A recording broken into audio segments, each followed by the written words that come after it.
Сәлеметсіздер ме, Асылзат Бекалықызының қымбатты тыңдармандары. Арнама қош келдіңіздер. Әңгіме басталмас бұрын арнама тіркеліп қолдау білдіре кетіңіздер. Сіздердің әрбір қолдауларыңыз мені қанаттандырады, шабыттандырады. Мен Қызылорда өңірінің тумасымын. Жастайымнан әкемнің анасының қолында өстім. Әжемнің бауырына басқан немересі едім. Өсе келе ата-анам ауданға көшетін болды. Маған сені алып кетеміз деп мені алып кетті. Біз ауданға көшіп келдік. Ол кезде 9 сыныпты бітірген едім. Жаңа мектепке үйренісе алмай 9 сыныптан соң оқымай қойдым. Мұныма әкем біраз ашуланып 11 сыныпты аяқтамаған соң жоғары оқу орнына түсірмеймін деді. Сонда да сол күйі 9 сыныптан кейін еш жерде оқымадым. Әжемнің қолында өскеннен кейін әкем мен шешем маған көкем мен тәтемдей еді. Мен үйдің үлкенімін. Менен кейін сіңілім мен інім бар. Оқымағаннан кейін мен ақырындап майда шүйде заттар сатып, сауда саттықпен айналыса бастадым. Сондағым сағыз, семішке, шоколад, Қытайдың неше түрлі жапсыратын наклейкалар еді. Осылай жастайымнан жұмыс істеп, тиын тебен тауып, пысық болып өстім. Әке-шешеме ешқандай салмақ салмадым. Өз наным мен киімімді өзім тауып жүрдім. Осылай жүріп бой жеттім. Анам менен кейінгі сіңлімді жоғарғы оқу орнына түсіріп оқытты. Ол медициналық білім алып шықты. Маман болып ауылымызға келіп жұмыс жасады. Кейін аудан жанындағы бір мейрамханада жұмыс жасап жүріп, көрші ауылдың жігіті мені алып қашты. Танымайтын, білмейтін жігіт мені бір көріп, сыныптасым арқылы танысып, сол күні алып қашты. Жасым 30-ға таяп қалғаннан кейін қайтсек те елдің сөзінен ұялдым. Оның үстіне анам да қуғыншылардан не болса да пешенесіне жазғанын көреді. Қалсын сол жерде деп жіберіпті. Сөйтіп осылайша тұрмысқа шықтым. Келген жерім бақуатты, жақсы екен. Ата-енем, бауырлар да момын, жақсы адамдар. Бірақ күйеуім ақыл-есі сәл кемдеу сияқты болып түйілді. Мінез құлқы да біртүрлі болатын. Сөйтіп онымен еш үйренісе алмадым. Екеуміз ерлі-зайыпты болып тіл табыса алмадық. Мұнымызды атам мен апам байқапты. Бір айға жетпестен мен ата-енемен сөйлестім. Ұлдарымен бірге тұра алмайтынымды айтып, ажырасып кеттім. Атам өз төркініме әкеліп тастады. Анам біраз сөйлеп алды. Бірақ кім не десе де мен ол жігітті көріп біліп, өз қалауыммен тұрмыс құрмағаннан кейін үйренісе алмадым. Қайтып келген соң үйде отыра алмадым. Қайта сол баяғы мейрамханаға жұмысқа кірдім. Мейрамхана басшысы үлкен тәте болатын. Ол кісі мені жақсы көруші еді. Өйткені менің есебім әрқашан дұрыс шығатын.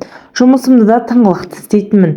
Сөйтіп осы тәтемнің қолында істеп жүргенде бір жігітпен таныстым. Өзі көрші ауылда тұрады екен. Ақыл тоқтатқан, салмақты, өзімнен жасты, тұрақты жұмысы бар жігіт екен. Екеуміз бір-бірімізді ұнатып кездесе бастадық. Телефон арқылы күн ара хабарласып тұрамыз. Мен бұл жігітке алдын тұрмыста болғанымды барлығын жасырмай айтып бердім.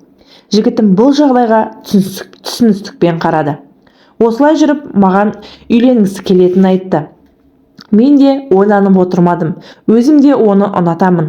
Бірден келісімімді бердім. Жігітім осы кезде жаңа үй тұрғызып жатыр екен.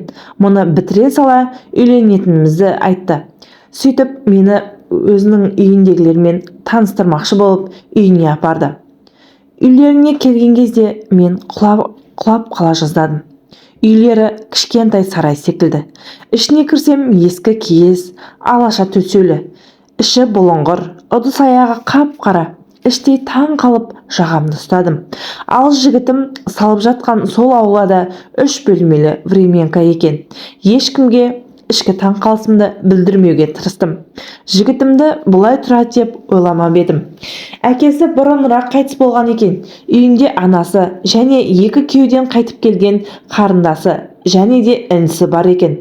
Барлығы момын, жақсы көрінді маған. Сөйтіп жігітіміз екеуміз тойға дайындала бастадық. Болашақ күйеуіммен 2010 жылы агент жүйесінде танысып едік. Ол кезде жасым 30-ға таяп қалған болатын. Жігітім екеуміз бір-бірімізді ұнатқан соң оның отбасылық жағдайына көз жұма қарадым. Өйткені менің бір рет некеде тұрғаныма түсіністік танытқан болатын. Мені шын жақсы көріп, үйленем деп тұрған соң үндемедім.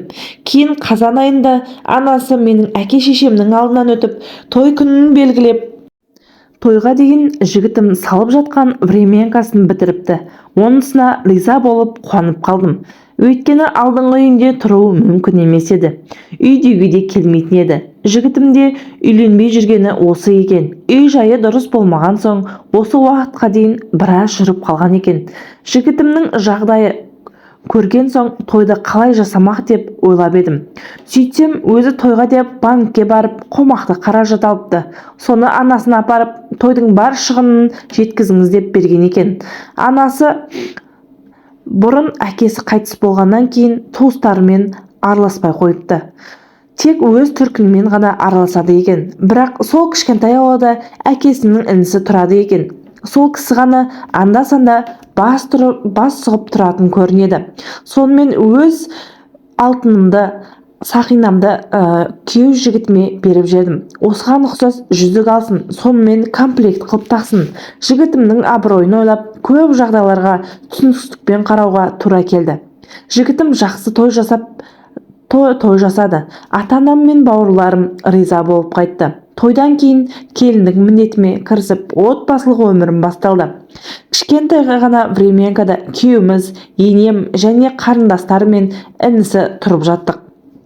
Отбасында енем Зинада қалады. Сосын менің күйеуім ғана жұмыс істейді.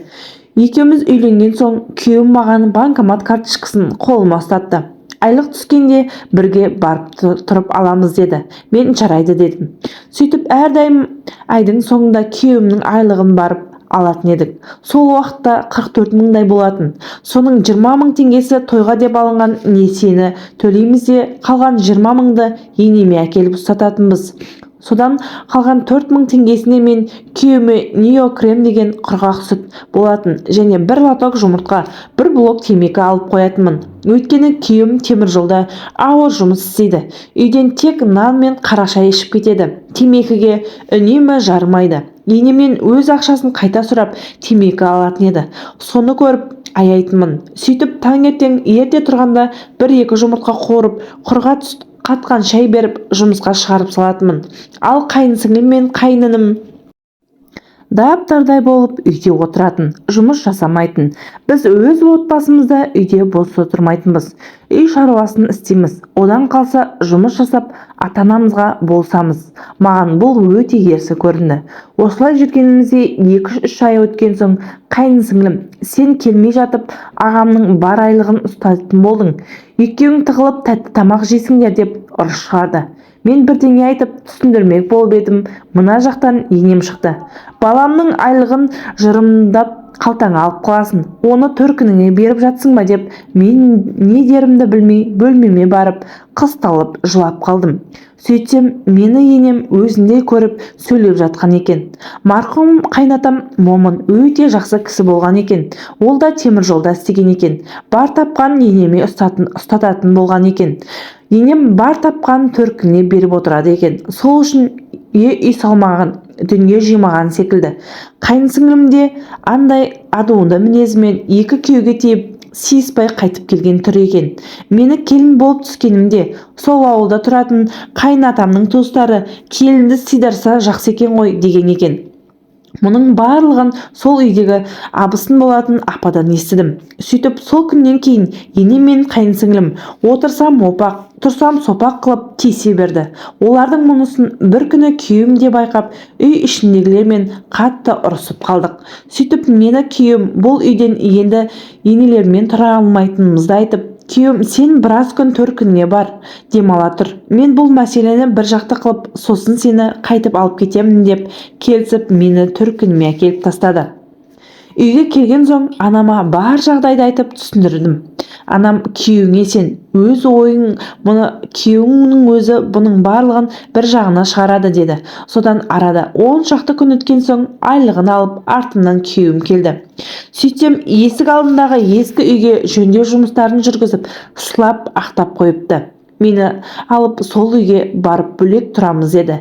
Мен амал жоқ көндім. Содан қайтып барып ескі үйге келдік. Мен жасауымның барлығын Времянкадан қайта көшіріп апардым.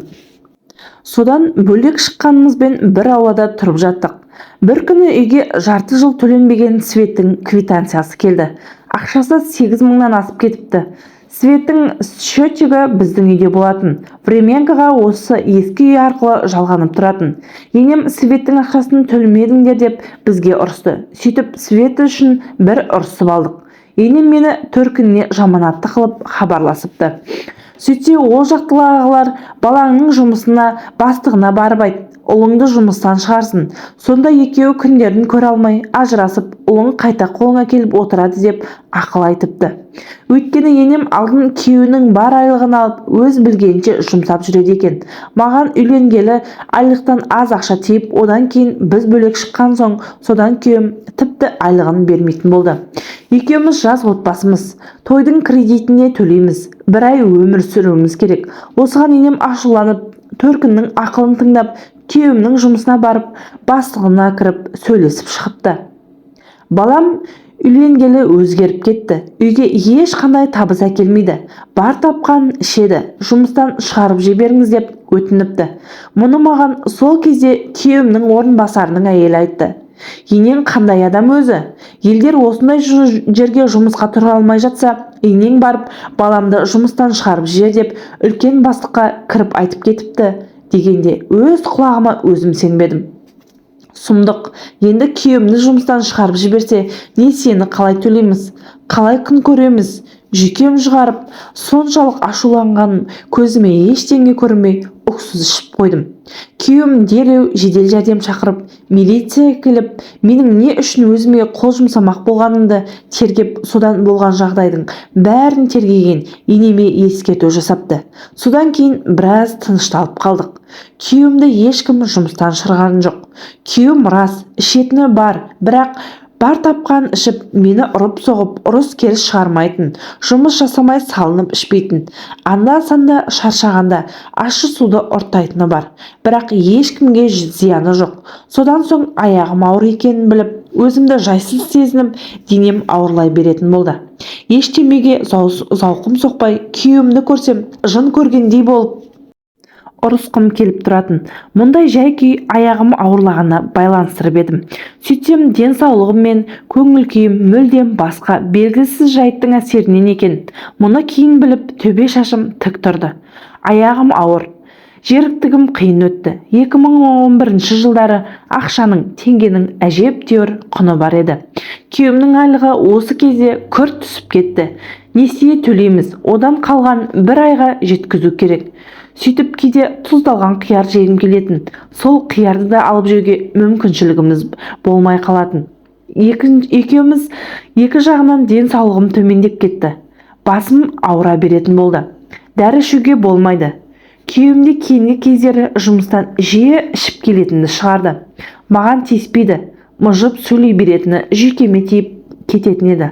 Содан оған ішпе деп ұрсатын болдым. Екеуміз кейде болмашыға да жиі ұрсып қала беретін болдық. Ал енемдермен бір аулада тұрғанымызбен бір-бірімізге кірмейміз. Сыртта көріп қалсақ, жай ғана бас изеп амандасамыз да қоямыз. Осылай жүргенде босанатын уақытында таяп қалды. Ал мен босануға еш дайындығым жоқ болатын. Өзімде бала-шағаға да ешқандай киім сатып ала алмадым.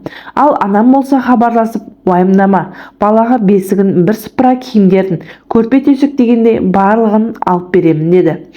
Сөйтіп, бүгін ертең босанамын деп отырғанда күйеуіме алдын алып жүрген 2 есе көп қомақты айлық түсті.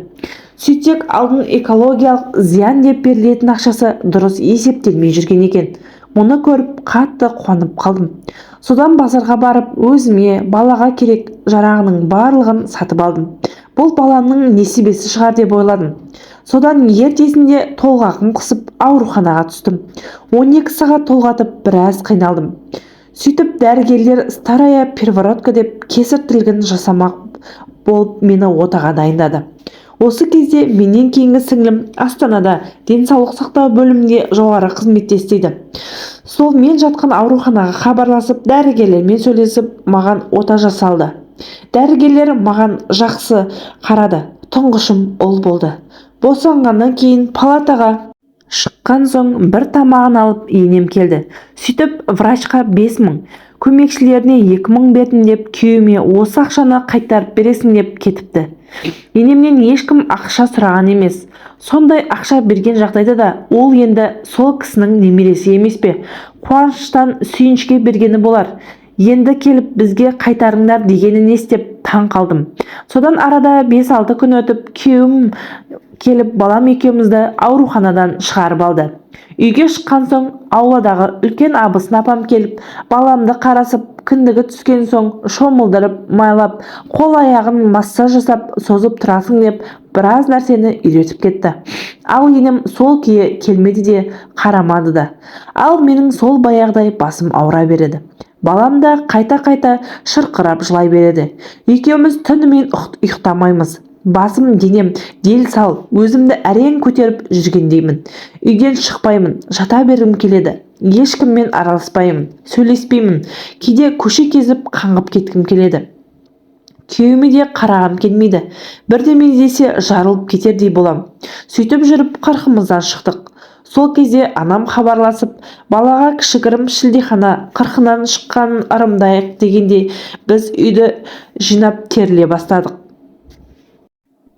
Анам алдын бесігі мен біраз киім-кешегін алып келіп тастаған болатын.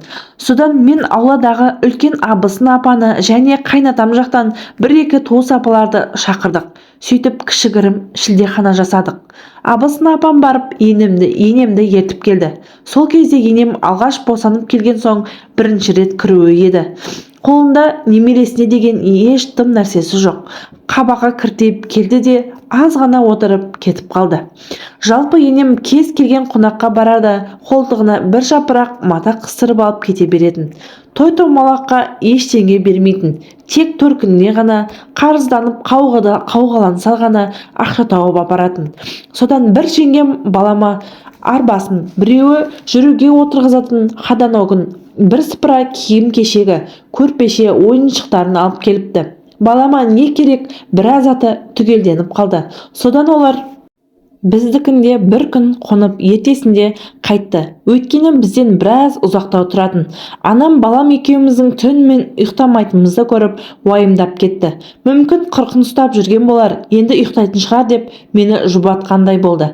Бірақ 40-мыздан шыққаннан кейінде сол баяғыдай түнімен ұйқы жоқ, мәңгүрт адамның күйін кешіп жаттық. Анам қайта-қайта хабарласып, хал жағдайымызды сұрайды. Мен сол баяғыдаймын. Күн өткен сайын өңім солып арықтап барам. Осылай жүргенімде бір күні Астанадағы сіңлім келді. Ол да мені көріп шошып кетті.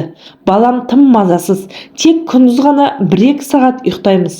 Содан сіңлім, бұлай қалай шыдап жүрсің? Бұның болмайды. Сендерді апарып емханаға қаратпаса болмайды деп, балам екеумізді Астанаға алып кетті.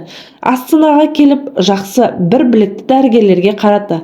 Баламның басын арнайы аппаратқа түсіріп қаратты. Денсаулығымызда ешқандай ақау таппады. Содан түрлі дәрумендер жазып берді. Қайтадан Қызылордаға қайттық. Осы кезде бір байқағаным, таң қалғаным, балам басқа жерде тырп етпей ұйықтайтын екен. Құдды ұйқысы бұрыннан осылай секілді. Ал үйге келсе қайтадан сол баяғы әдетіне салады. Ұйқы жоқ. Бұнымызды уайымдап жүрген адам бір келге менің суретімді апарып мән-жайды айтқан екен. Емші қарап отырып, басын қайта-қайта шайқап, қызыңның басында дуа бар. Бұл дуа осыдан біраз бұрын жасалған екен. Енді әбден денесіне сіңіп, баласына да өтіп кеткен. Дуаны сол жағындағы біреу жасатқан. Күнде көріп жүрген ақ-сары бойшаңдау, егде жасқа келіп қалған әйел кісі. Үйінің сыртына әкеліп, осы үйден береке кетіп, қызың жынданып күйеуімен ажырасып кетсін деп, ақ затты шашып тастаған депті. Мұны да енді мықты қара молдаға оқыту керек. Дуаны қайтармаса арты жаман болады. Кейін баласы ауырады деген кезде анам шошып кетіпті. Сөйтіп маған дереу хабарласып, мән-жайды айтқанда, менің де төбе шашым тік тұрды. Бұрын дуа жайлы еститінмін, бірақ мұндай жағдай менің басымда болады деп еш ойламаған едім. Анам маған дуа жасалынғанын есітіп, менің одан әрі мазам кетті. Күйеуіме айтып едім, ол сенбеді. Қойшы, ондай болмайтын нәрселерге басыңды қатырмашы, сені кім дуалайды дейді. Бірақ әлгі көріпкел емшінің айтқаны миымнан кетпеді. Содан жақсы білгір емші сұрастырып іздей бастадым. Содан көрші ауданда бір жақсы көріпкел емші апа бар екен деп естіп, таксилетіп баламды алып бардым. Емші апа мені қарағаннан кейін, сенің басыңда шынымен дуа бар, ол аяғың ауыр кезде жасалған екен. Содан бұл дуа ішіңдегі балаға да өткен.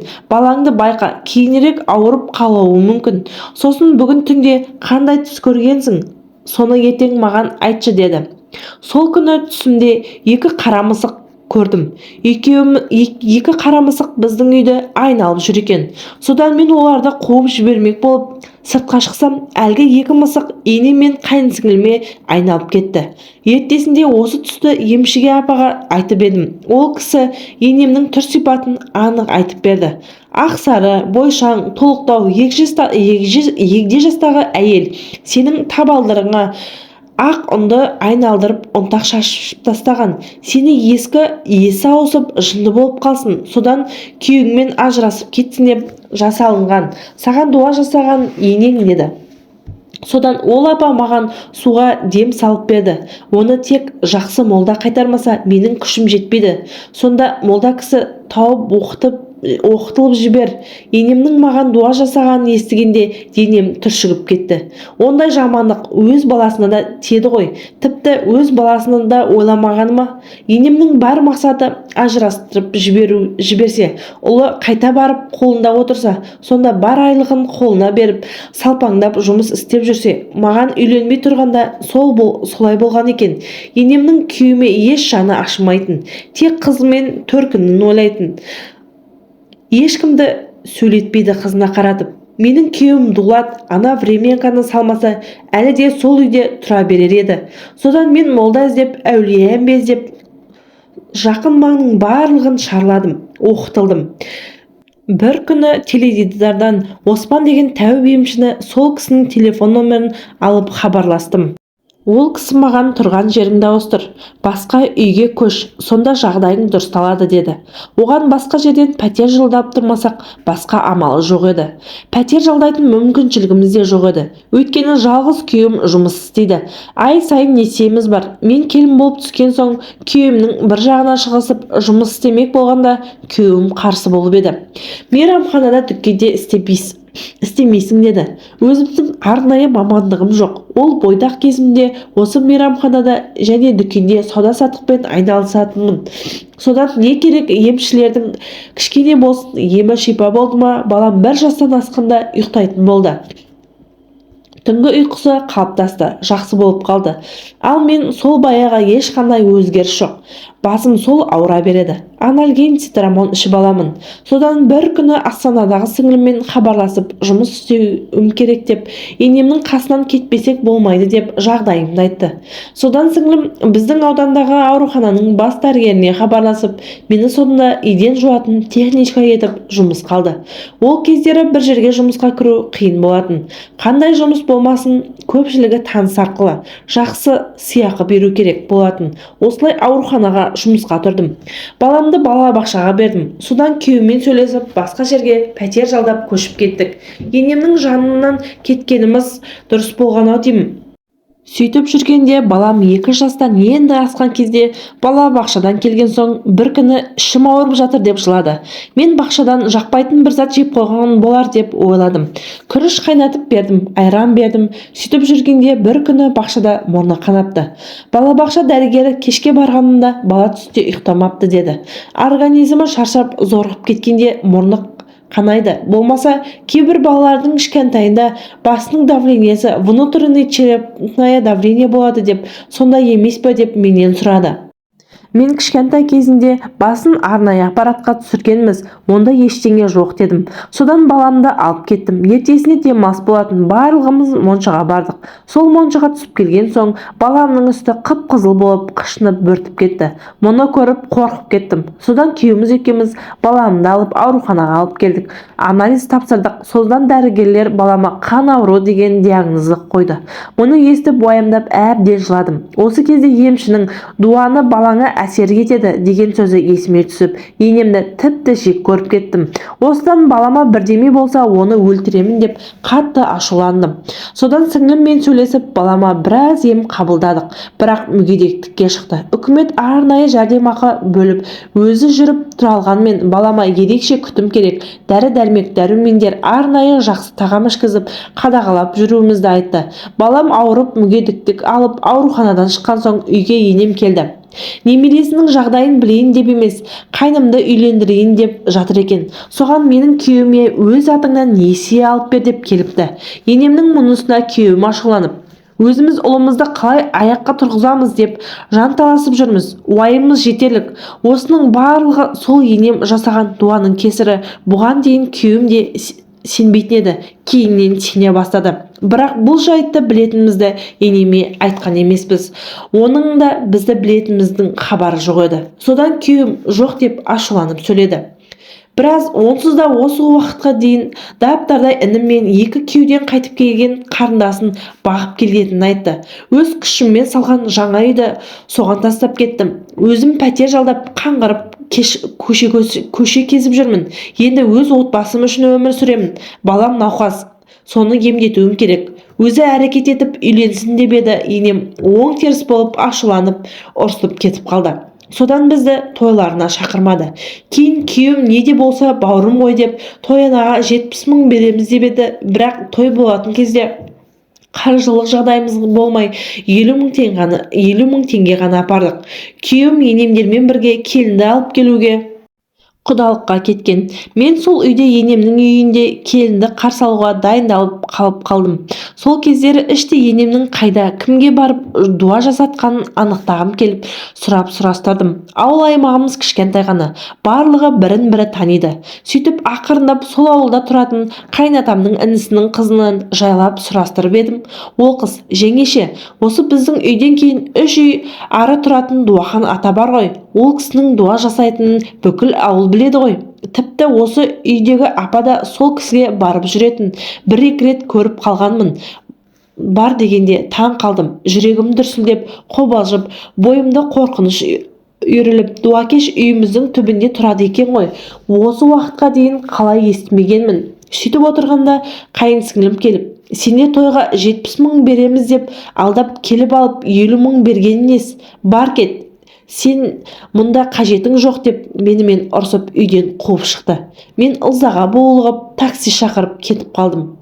Күйеуім құдалықтан мен үйге келіп қыстырылып жылап алдым. Сосын келінді түсіріп тойды өткізіп күйеуім келді. Болған жайды естіп ашуланды. Бірақ қарындасына түк дей алмайды. Өйткені енем қызына қаратып сөйлеттірмейді ешкімді. Сол қызымен қайнымды ғана ойлайтын. Менің күйеуіме ешқашан жаны ашып жақын тартқан емес. Інім ісімен қарындасы да күйеуімді аға деп сыйлап бауырмалдық танытпайтын. Күйеуімді тек ақшасына пайдаланса ғана болды. Күйеуімнің өмірі, ішкі жан дүниесі оларды ешқашан қызықтырған емес. Мұны күйеуім біледі екен. Кейде ішіп қызып алғанда іші ашып ренжіп қалатын. Мен оны айтатынмын. Оның осындай отбасында өскеніне ішім ашиды. Атамның туыстарының айтуынша күйеуім қайынатама ұқсаған екен. Сөйтіп арада біраз күн өткен соң сол ауылға жаңағы Дуахан шалға бардым. Еңгезердей бүкірейген қара шал екен. Сондағы мақсаты маған дуа оқытқан енеме өзі жасап берген дуасын қайтару еді. Бір жағы оны көргім келді. Осы дуадан арылсам, балам тәуір болып кететіндей түйілетін үміт қой мендегі. Сөйтіп ол кісі үйіне кіргізді. Адам қабылдайтын бөлмесі өте қорқынышты екен. Аяқ қолым дірілдеп, тілім күрмеліп қалғандай, қабырғада неше түрлі аң ба, құс па, малдың сүйегі ма, түрлі сүйектер ілініп тұр. Үстел үстінде шөптер, майда шүйде заттар тұр. Бөлмесінен бір қолаңсыз естер шығып, мен түк білмегендей басымда дуа бар екен, соны қайтарып бере аласыз ба деп сұрадым. Сөйтіп едім, ол маған таң қалып біраз қарады. Өңменнен өтіп кетерде оның қарасынан сан сүйегім сырқырап кеткендей болды. Біраз үнсіздіктен кейін ғана саған енең дуа жасады, оны қайтарамын, оған 3 күн қатарынан келесің, 30 000 бересің деді. Мен рас па деп таң қалып, іштей бір үміт пайда болғандай еді. Сөйтіп осы кісіге арбалып қалып ақшасын беріп, екінші күні тағы келдім. Емдегені маған өте ерсі көрінді. Денеңді ұққалаймын деп ананы-мынаны айтып тиіспекші болды. Содан мен айғайлап ұрыс шығарып, маған дуа жасағаның мен ақшамды қайтар, болмаса милиция шақыртып сені алаяқ, маған тиісті деп үстіңнен шағымданамын дедім. Енеме сақтаған бар ашу-ызаны дуакештен алдым. Содан ол шал қорқып кетіп ақшамды беріп, ойбай, аулақ жүр, бар кет деп мені үйінен қуып шығарды. Оны естіген анам маған ұрысты. Өзіңе дуа оқыған адам қалай қайтарсын? Саған тағы бірдеме істеп қойса қайтесің? Балаңды ойла деп осындағы мешітке барып имаммен сөйлесіп келдім. Имам Түркиядағы өте білімді қара молданың телефонының номерін берді. Анам сол молдамен сөйлесіп қабылдауына мені жаздырып қойыпты. Ол кісі менің орамал тартып, бар жерімді жабық етуімді ескертіпті. Сөйтіп бар жерімді жауып, орамал тартып, түркиялық молдаға келдім.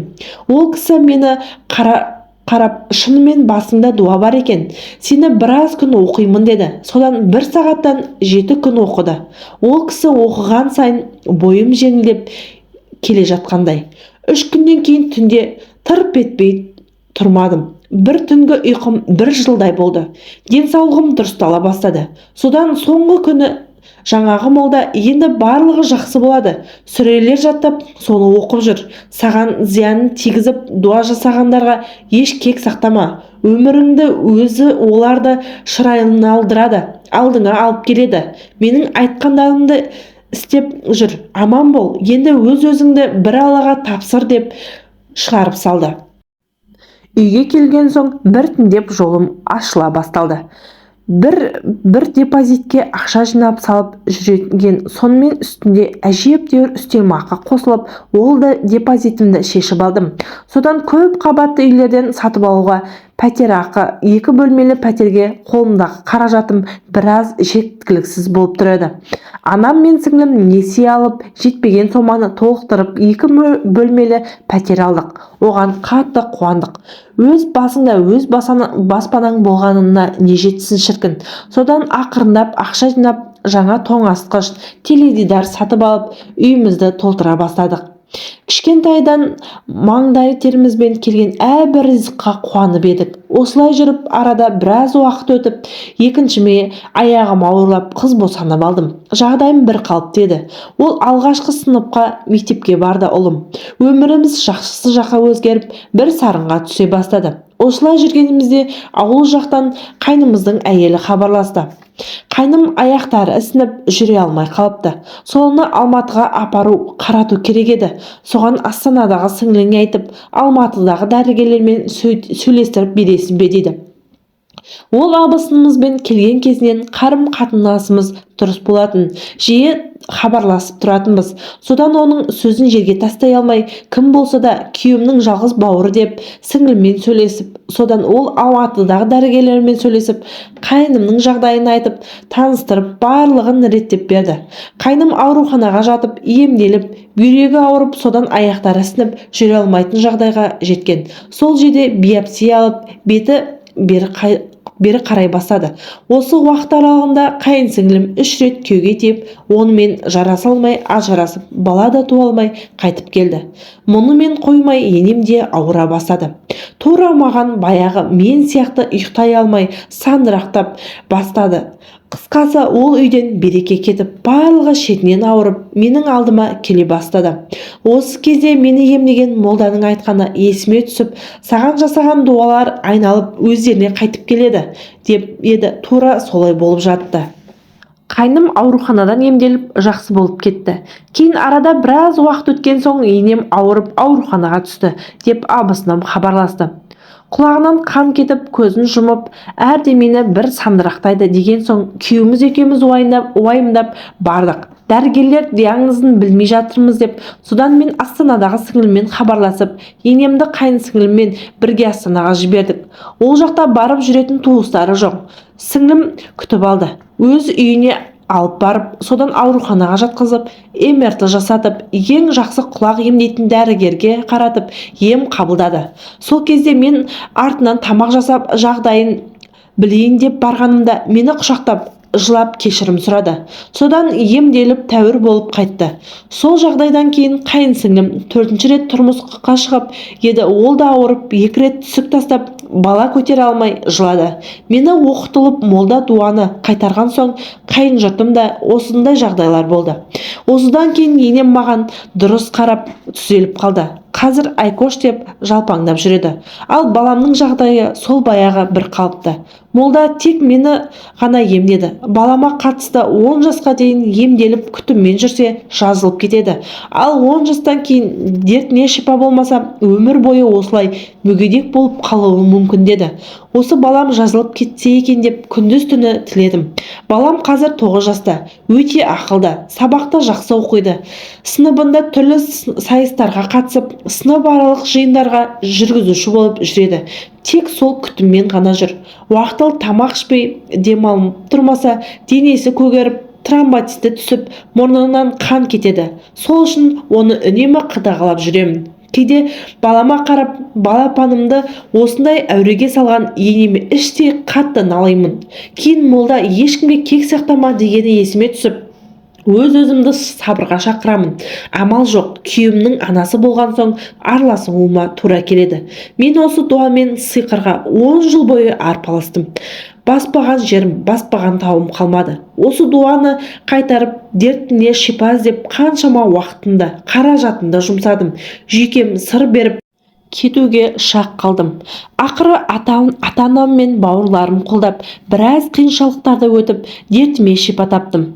Баламды да біраз жерге көрсеттім. Дәрігерлерге енді хронический деп диагноз қойып отыр.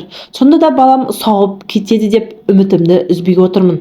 Алла сырқатында өзі берсе, шипасында өзі береді дегендей, қазіргі таңда осы кішкентай балам құлан таза айығып кетсе екен деп Алладан тілеп отырамын. Қазір балам бір қалыпты, арнайы күтіммен ғана жүреді. Балама хронический диагнозын берді. Қаны үйіп, тромба пайда болғанда мұрны қанап, денесі көгеріп кетеді. Жанымды шүберекке тиіп жүргендеймін. Осы әңгімені жазып барысында менің балапаныма алаңдап ізгі тілектеріңізді жазып жатқандарыңызға көп рахмет. Көп тілегі көл дегендей, иншалла, балам оңалып кетер дегендей үміттемін. Бізді осындай күйге түсірген енеме налимын. Бірақ амал қанша? Кейін ол кісі науқастанып қалған кезінде жылап отырып кешірім сұрады дегенмен маған дуа жасаған мойындамады. Ол жайлы ашып әңгімелеспеді. Енемнің маған деген қарым-қатынасы өзгергенмен бір қылықтары сол күйе қалып қойды. Ол жаққа көп бара бермеймін. Бара қалсам өзімді нашар сезініп, басым ауырып бастайды. Енем өзі келіп тынбайды. Өзін мүсәпірленіп, бір көмегіміз тиетін жағдайда ғана іздейді. Енді амал жоқ. Күйеуімнің анасы болған соң сыйлаймын, араласамын. Көп жағдайларға көз жұма қараймын. Бауырлары да сол баяғы жүріс. Күні түссе ғана ағаларын іздейді. Күйеуім Дулат ата-анамды өте жақсы көреді. Бауырларыма қарым-қатынасы жақсы. Жақсы араласып, жиі хабарласып, өте бауырмал болып өстік. Қазіргі таңда қиналып қалсақ, қол ұшын созуға дайын тұрамыз. Өз отбасында осындай тәрбие көріп өскен соң, күйеуімнің отбасындағы бір-біріне деген қарым-қатынасы бір түрлі түсініксіз ерседі. Өз өмірімдегі мақсатым адамдар бір-біріне зұлымдық жасамаса, бұның зардабы бейкүнә балаларға тиіп кетуі мүмкін. Күнә екенін білсе екен, дуа қайтқан кезде жаман болады. Тіпті адамдарды өлтіріп жіберуі мүмкін, мүгедек қылып қоюы да мүмкін. Дуа жасаған адамның өзіне қайтпасы да балаларына керсі тиюі мүмкін. Сондықтан да адамдар біреуге жамандық жасағанша өзіңізге жақсылық ойласаңыз екен деймін, деп автор әңгімесін аяқтады. Құрметті тыңдармандарым, өз пікірлеріңізді комментарий бөліміне бөлісе отырыңыздар.